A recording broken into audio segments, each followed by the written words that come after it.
Overview of India. We saw a ton of things. Every day was jam-packed with trips to businesses, local sites, tourist attractions, religious places, you name it. We were all over, mostly Delhi, mostly the Delhi area, but we also traveled to Jaipur and Agra. Agra is where the Taj Mahal is. Very good bonds end up developing among the students and between the students and the faculty as well. And I think those bonds the students take with them even after they leave the university. I still see on a Facebook group students from the past programs participating, giving advice to the future students as to what to do and what to not do.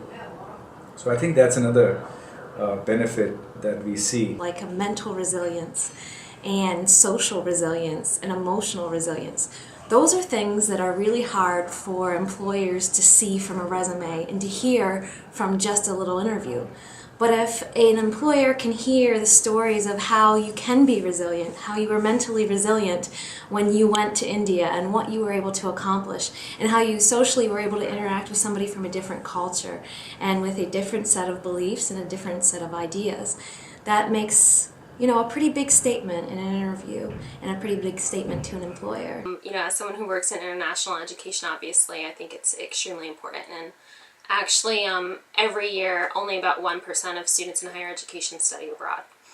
So we are feverishly working to, enhance that number. And at Binghamton University, actually, we have what would be considered to be a very successful rate of study abroad, which is, usually around 16 as high as 18%. Of students at our university study abroad. It's interesting that the US education system and the US society is very insular. We have a World Series in which 0 teams from the world play. Every team is from the United States. And so I think it's very, very important for us to overcome those kind of biases and have students understand a truly global perspective. So I think it's essential that they have to go out and they have to get exposed to international travel.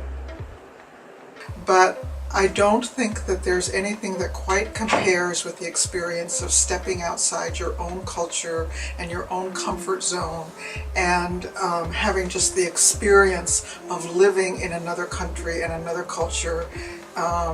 Whether it's the differences in food, whether it's customs, whether it's belief systems, experiencing that, not just reading about it.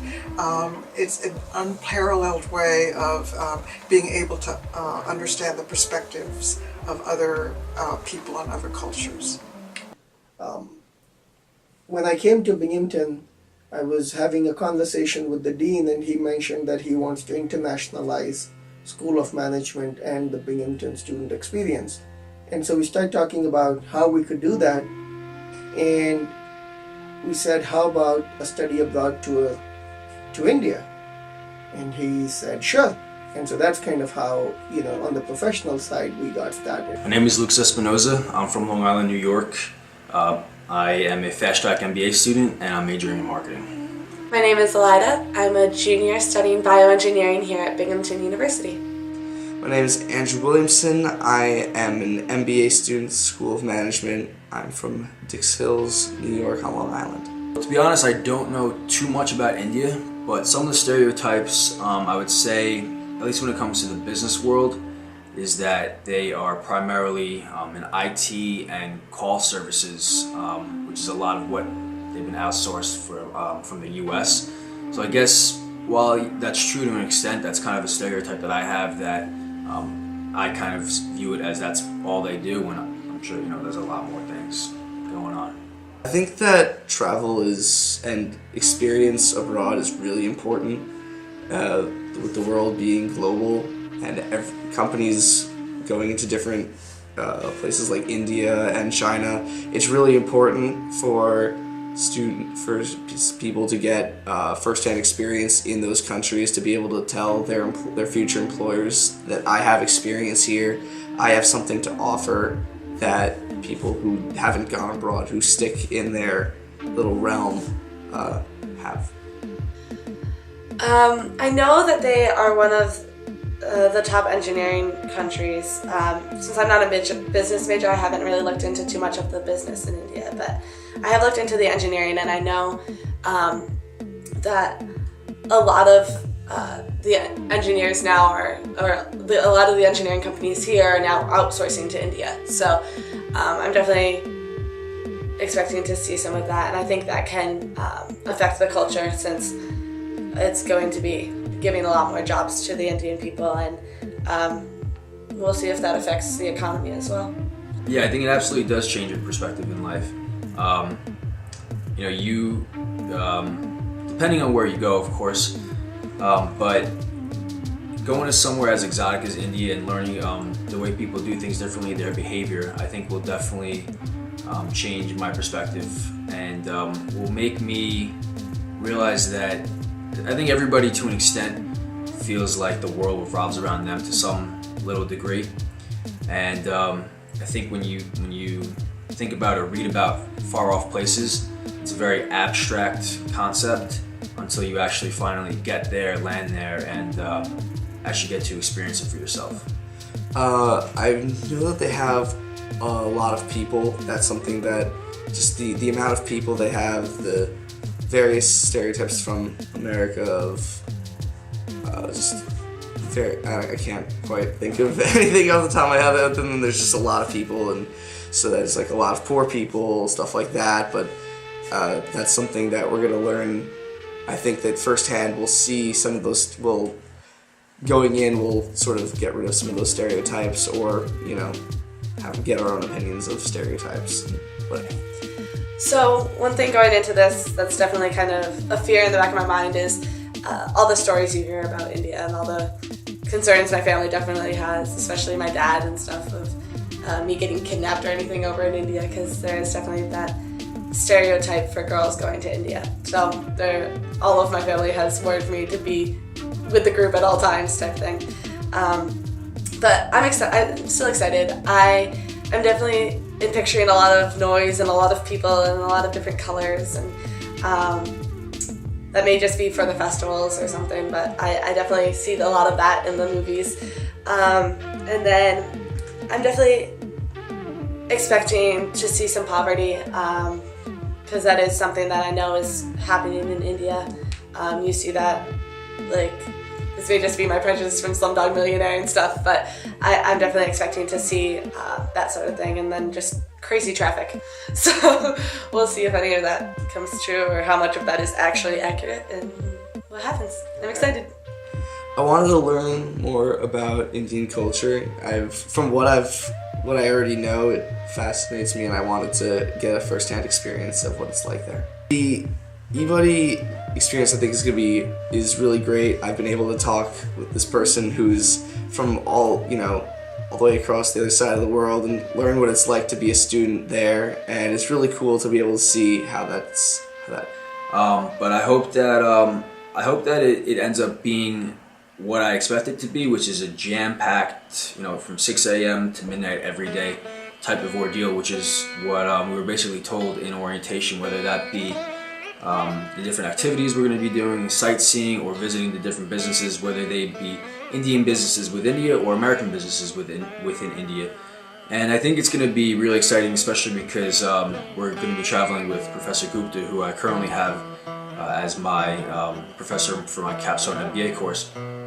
And he has a very work hard, play hard mentality, and I think that's going to be really useful on this trip. For me, I'm hoping it'll give me a new perspective on life. Going into another culture always shows you a different aspect of how humans operate around the world. It's so nice to see. I think that going to India will bring something really cool. I think it's really cool because it gives me and all of us an opportunity to start building a relationship with somebody that is a total stranger we don't know at all. And then not only do we get to meet them, but we get to meet them in their environment, in their country, and in an atmosphere that's completely new to us. So I think that's going to be really unique, and it's going to be different than anything I've ever done before. So I think it's going to be a really valuable experience for all of us.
I would say, almost all day students are up by about 6:30, if not earlier, some days like 5:30. We start with visits to places that are open early in the morning. So we might go to the India Gate, which is a memorial to Indian soldiers and is a touristy place in the heart of Delhi. From there, our next stop might be a temple of some faith, because Delhi is a city of temples, and so we take them to a few.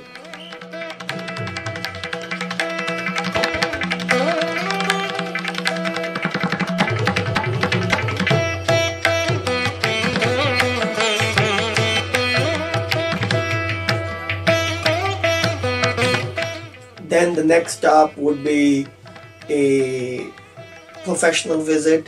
For example, PricewaterhouseCoopers, PwC. We have very good relationship with them in Binghamton, in New York, and that relationship continues when we go to India. So they host our students, so that might be our next visit. We have lunch. With students, usually lunch is a professional engagement too, with some business executives, either at the company we are visiting or outside. Then is another professional visit, or a guest speaker who's going to talk about whatever topic we have. So that's the afternoon. A lot of the general sense of business, businesses are run fairly the same. You're trying to make money, you have costs, all that type of stuff. But I guess the way that the businesses work, really goes into the market that you're in. So the Indian market's very different from the United States market. There's not as many rules, and even the rules that there are, people don't follow them as much. And that's not necessarily a bad thing. In many ways, it's kind of a good thing. It feels more real. You don't feel like it's so structured and everyone's just going along with the plan. Everyone kind of just does their own thing, and when you buy things on the street, everybody's bargaining with one another. I noticed that when we were going through bazaars and stuff, the way that people interact is so much different. When you think of okay, you're gonna make dinner tonight and you don't have any food, so what are you gonna do? You go to the store, you go to Walmart, you pick up some chicken and whatever and some vegetables, But then in India, it's like, okay, gotta go to this guy down this street, down this alleyway, and he's got good meat. Or not even meat, because they don't eat meat in India really a lot of the times. So you go and you get some vegetables, and then you go to another place and you get a bunch of spices, and you go and you get some rice, and so that's something that that's how people cook in India. So that's something that you have to think about a lot. There, it's like no matter who you're with, you can almost for the most part bargain, and you can. It's a different relationship that you have with them, and it's more personal. And then from the denim and paper factory, it was definitely an eye-opening experience because the factories there run so differently from the ones here. Because these things that, I'm wearing a pair of jeans right now, and I wouldn't normally think about where how did they come and whatever. I guess you take some denim and you sew it together and it makes jeans. But how do you make the denim? And that was something that was really cool because you get to see, how them making the denim, you see like the strands going like through the machines and then going through the dyeing process, and that was really exciting to see. For example, I didn't realize how many steps it takes to put just a single pair of jeans together. I mean, we spent, I think it was almost 2 hours just walking through and seeing all the different steps, and not only the things that the machines have to do, but what humans have to do to the jeans themselves just to get one pair of jeans out. So you get very intimate with these businesses, and you see something that you're not used to. I worked at essentially. I've toured factories in Germany. I've toured factories here, and the ones in Germany and here are very similar in the way that they're run. But the ones in India, the conditions for the workers were very poor, or at least from an outside standpoint, it definitely seemed that way. Like for the paper factory there, it was freezing, and these guys were wearing rags essentially and dipping the paper into the dyes to dye it, and it was freezing cold water that they're dipping their bare hands in, and they're standing there, their bare feet and everything. So it's just kind of a crazy experience, and it didn't really look like they had that many safety factors. With the denim factory and stuff, there wasn't, like, no one was walking around with helmets or like really anything. There wasn't glass around the things, or like you could just walk right up and stick your hand in the machinery type thing. There wasn't as many safety features as we're required to have here. So I think that was interesting. Really cool how to see, simple items really like going into being what we buy here in America. Same thing with the paper factory, seeing like books and like, boxes and like gift bags and stuff like that, all made.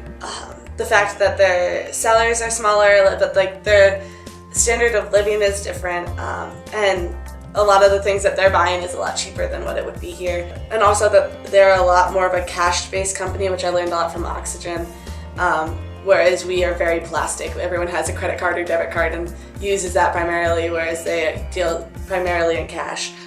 PwC though, when we were inside, it felt like being in the U.S. That was the one place that, because it's a multinational global company, so it has kind of a standard no matter where you are in the world. PwC felt as if you could be in the U.S. or anywhere in Europe or anywhere else. But the rest of the companies had a very Indian feel to them, but PwC, I guess, was the exception. We went to Jantar Mantar, which was the astrology museum, and then the Akshardham Temple, which was a religious place, but it also kind of took you on a boat. We went on this boat tour through Indian history, so that also we learned a lot about kind of the Indian history. And through that, I learned a lot about the history of India that you never really learn about in textbooks, because I feel like in our history classes we don't really mention India that much other than Gandhi and the Salt March and stuff like that, but we don't really learn about all the contributions they had to the world, because they had a ton of contributions to math and science and medicine and philosophy and all that sort of stuff.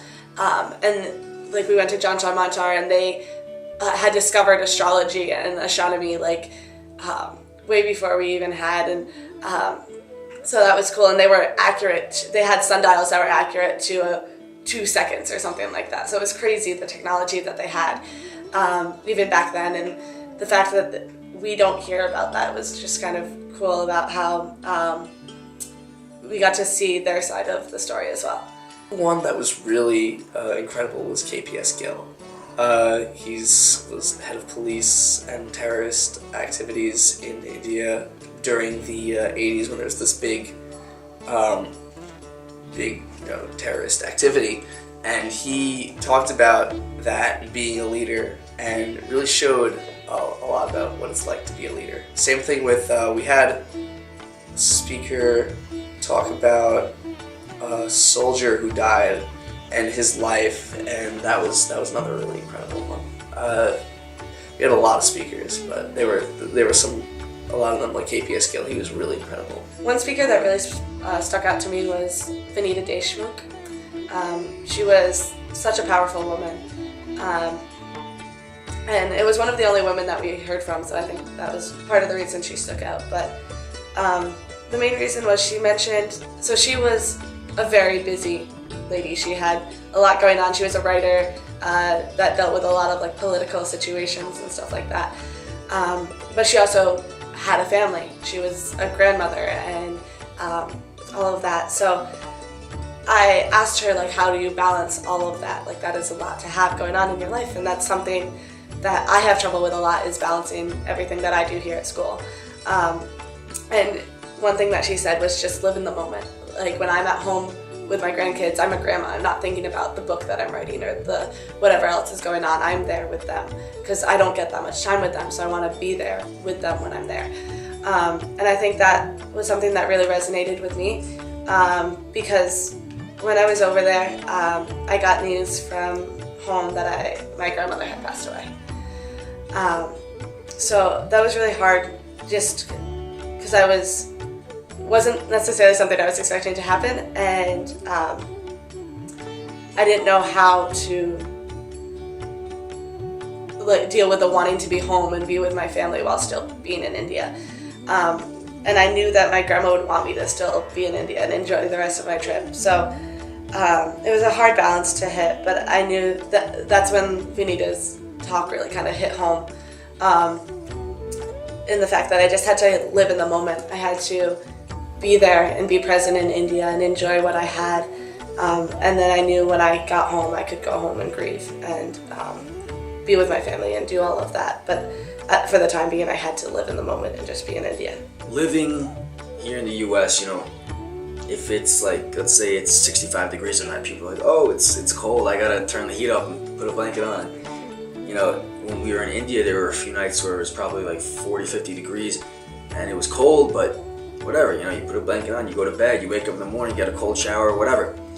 And I know that kind of sounds insignificant, but I guess living, even though it was only a couple of weeks, but doing that stuff and then coming back here, and you see people complaining about the cold weather or it's still snowing and it's March, it kind of makes you realize, like, whatever, who cares? That shouldn't be something that puts a damper on your mind. Just accept it. Walk outside without a jacket even when it is cold. It's not really that big of a deal. So that was part of it. Another part was spirituality, because I grew up with both my parents being atheists, so no religion or spirituality in my house. And a lot of the things that we had the opportunity to visit were religious and spiritual by nature, and all different types of spiritual, religious organizations, and that got me thinking and a little bit more in tune with my spiritual side, I guess, whether it be the meditation we took part in or the temples that we went to. And it made me think a little bit deeper about it, because while I don't consider myself atheist necessarily, that was how I was brought up. So being able to see how deeply spirituality affects some people made me reconsider my own spirituality. India is very spiritual, and we went to a lot of spiritual places, religious places, and I had a lot of great moments, like going to each one, and a lot of them said like a lot of the same things, and they had a lot of the same moments. They talk about being good, all this general religious and spiritual stuff about being a good person and giving back, all that. And so that was something I felt in the Lotus Temple. I felt really connected. I feel like part of that has to do with taking off your shoes whenever you go into a religious place. I feel like it really helped connect me to what was going on, and so that was really cool. One of the last days we went to a Hindu temple, and I just was like looking at the walls and some of the writing on it, talking about it all is the same, and a lot of it just all connected. It really helped make me feel like a lot of the religions are all pretty much the same. Everything is like basically the same thing. It's just how you word it or the culture that you're in that makes it different. Various ones commented on like just be happy and let others be happy, and laugh at yourself, not at others, and stuff like that. And I thought that was really cool, and that was something that I noticed in India in general, that's something they lived out on a daily basis.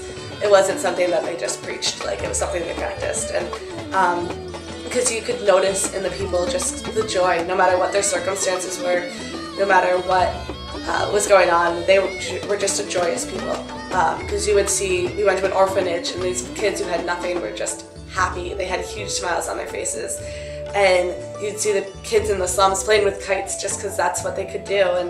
And also the Indians were some of the most hospitable people that I've ever met. They would welcome you in with open arms and offer you food and Lay's and just go crazy. Just the fact that they were so excited and genuinely excited that you were there to visit them. Something that I noticed a lot were like religions and how people think there. I feel like I've took a little bit of that back here, and I'm trying to be a little bit more open to the religious cultures that people have. I'm not really that religious, but there I was able to pick up a little bit more spirituality from that. I'm also just trying to be more friendly. Like I noticed when I came back, people there were so friendly, and people in New York are a little bit, I guess harsh wouldn't be quite the word, cold, I guess. So I'm just trying to bring a little bit more of that hospitality with me, smiling at random people, just being generally more upbeat. I think I just appreciate my family and my loved ones a lot more, and I appreciate everything that I have, because I realized that in India they don't have as much as we do. Just as a general thing, they don't necessarily have the same standard of living. You're not guaranteed a hot shower, you're not guaranteed toilet paper in the bathroom. Like, it's just a different culture, and so it really makes you never really take for granted the little things again, and you realize to be happy with what you have. Because the people there, no matter what they have, they are happy. They can have nothing, they could have everything, they are just happy. So it really makes you appreciate and just be happy with what you have, and not necessarily be stressing over the little things and not having the next new thing. It's okay, because you have what you need, and you have the people who love you, and you have what is everything that you need to survive. So it's all okay. But the eBuddy thing, I believe, is a unique aspect of our program. I have not found any program in the country that does that. And why I did that is, I believe we need a lot more friendships across borders. We don't have many. I travel around the world. I love to travel. But usually, you go in and then you leave. You don't have the opportunity to make good friends. Friends that you would stay in touch with when you come back. So I structured the eBuddy program in a way that the students might be back, but they have friends who are still in that country.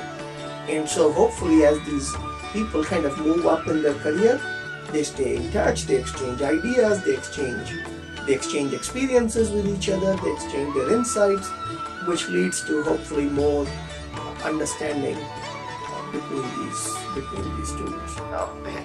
After meeting my eBuddies, I love them. They're the sweetest girls, and it was cool meeting them after emailing them a bit, because it was definitely interesting to see the differences, but which there were some definite differences, like that I didn't even notice before. But when I actually got to know them, I realized that we were very, very similar.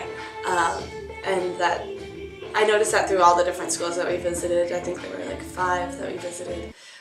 Just meeting all the different students, whether they were eBuddies or not, we just kind of realized that students are students everywhere.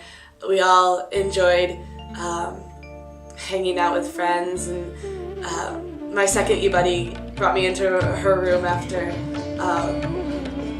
everything was done for the night, and started me feeding all of these snacks, because they had Sodexo as well, which was hilarious. But they were like, we don't like Sodexo either, and these are all the snacks that we eat when we don't feel like eating Sodexo food.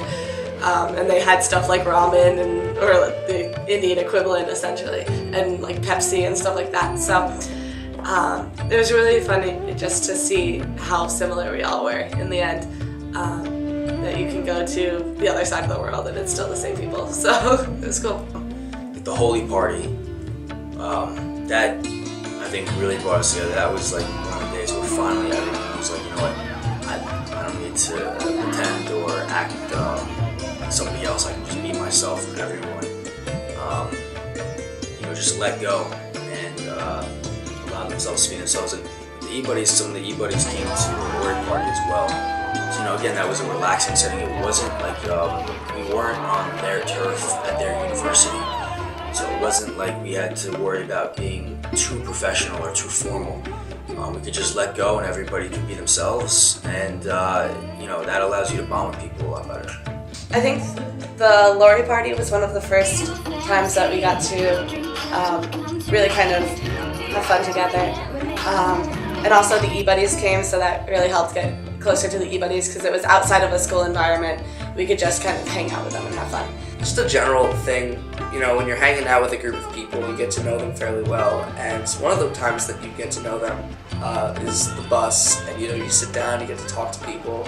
But another one's just like at the end of the day, you go through this beginning of the day, you start off and it's still dark, and you get to the end of the day and it's dark again, and you're so tired and exhausted, but you're hanging out with all these people that you just met maybe a couple days ago, and we spent a lot of time just hanging out in the rooms, talking, getting to know each other, and that really brought a lot of us closer, and many of us are still friends. I see a lot of them every day, every other day. We go and hang out just because we just hang out in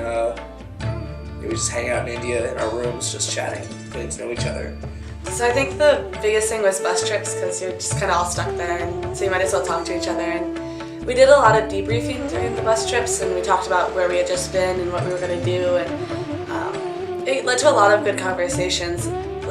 I think within the third day or something, people were already sharing essentially deep testimonies of their lives and stuff. So it's a really cool dynamic that we had gotten that close with each other that fast.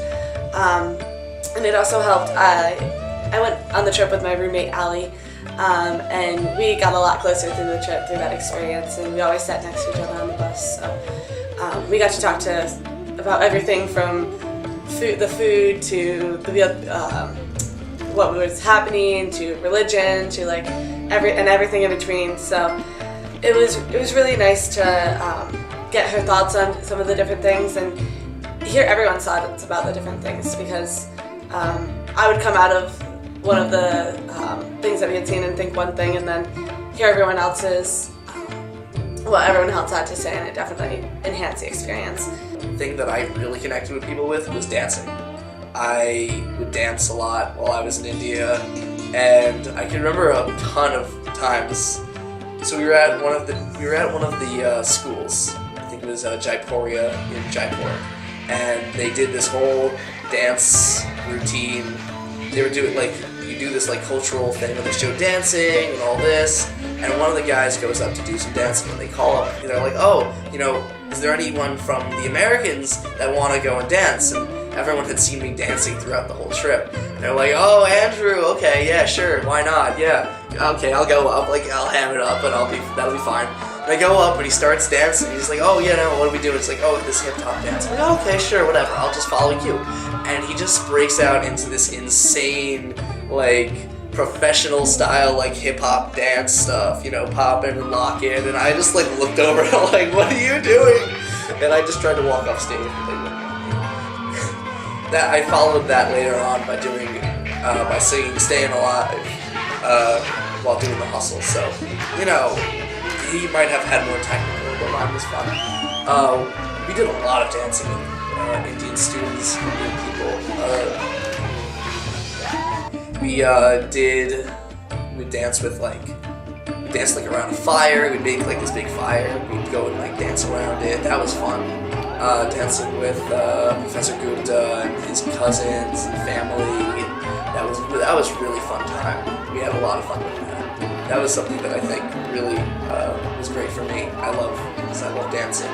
That gets me really energized. Well, with the professors, it was good. We got to be with them, whether it be the professional sites when we were visiting businesses, whether we were eating with them, or even on the buses, we had discussions, and they would partake. And Professor Kahai, always had deep, insightful, wise words for us. Professor Gupta always had wise words, but they were kind of, two different ends of the spectrum. Gupta was always making sure we were, on task, on to the next assignment on our schedule. And but also at nighttime we got to go out to dinner with them and spend time with them, again, as just individuals as opposed to being our professors. It was outside of the classroom, and we got to connect with them on a different basis.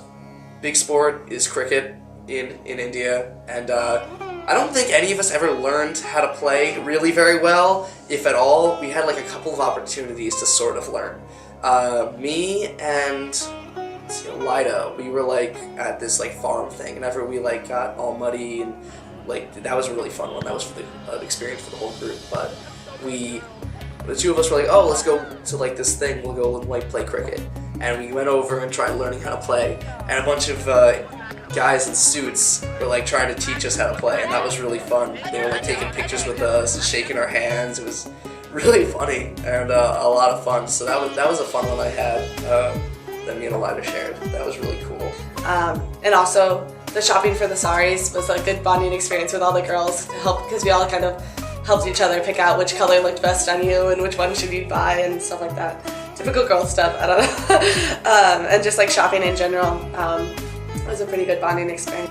We had a really fun experience where we went to the Lotus Temple and had like this really quiet moment, and it felt really like beautiful, and kind of really spoke to me semi-religiously.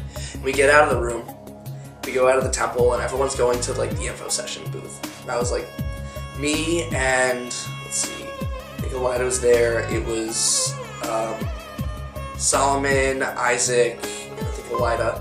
And the four of us, maybe five of us, I don't remember who else was with us, we decided we wanted to go back in. So we went back in, we sat down, and like closed our eyes and just sat in silence and appreciated the beauty of the Lotus Temple. So that was a really great one. We went to the farm, and we got to do camel rides and like the mud bath and all that sort of stuff. And then Andrew and I got to go off and play cricket with some of the Indians, which was a lot of fun. So that was a good bonding experience. And then just like dancing at Holi was really fun. I was like kind of sick that day, and so they started the party, and I took a nap. About an hour into the party, I like kind of woke up and heard like everyone singing and dancing and having fun, music blasting, and I decided to go up and I'll be okay. And I ran upstairs, and everyone was like so excited. They're like, you're here, and they covered me in paint.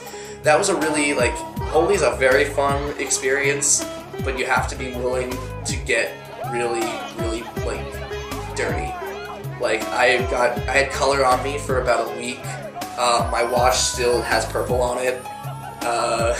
So you have to be willing to get a little messy with Holi, but it's a really fun event. It's a really fun party. So, and then of course the Holi party was also really fun. It was definitely fun. A lot of colors, a lot of craziness. But it was towards the end of the trip, so at that point we were already pretty close with each other, but it was just kind of a good reinforcement of those relationships, that we could just all come together and really just enjoy each other's company and have fun and throw colors at each other and go crazy.